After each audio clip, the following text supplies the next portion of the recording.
Nandito tayo sa entrance ng Shilin Flower Farm Residence.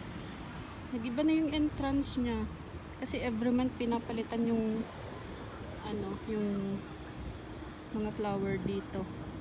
Love month naman siya. Heart. Pasok tayo doon sa loob. Mas marami pa doon. Sobrang init pero mahangin.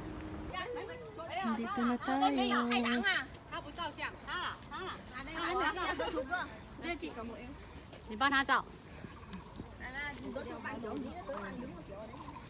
Dito na tayo. Ang ganda oh.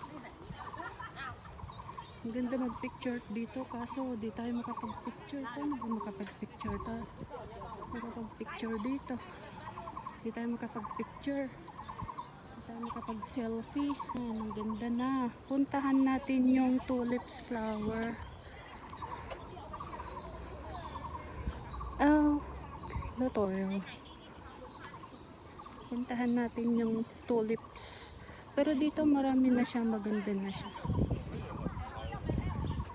Doon. Maganda mag-picture dun sa gitna. Kaso hindi tayo makapag-picture. Ang gaganda ng mga flowers. Ang ganda. Mahaba yan eh. Sobrang haba yan doon pa. Pero hindi na natin puntahan doon kasi masyadong mahaba. Picture na lang muna tayo. Doon din sa kabila. Sobrang haba kasi yan eh. 2 oras, 3 oras dito kapag susulutin mo talaga yung time. Diba ang ganda? Pero puntahan natin yung tulips flower. Mas maganda doon. Dito na tayo sa maraming mga flowers, mga tulips. Dito na yung sobrang maganda. Sobrang dami na. Dito maganda. And dito na yung mga tulips. Hanggang dito na lang tayo. Hindi na tayo papasok din kasi sobrang haba. Hindi kaya ng oras natin. Alas 12 na, di pa tayo nag-lunch. Diba ang ganda? Sobrang ganda, diba? Oo, sulit na sulit. At saka sobrang ganda ng araw.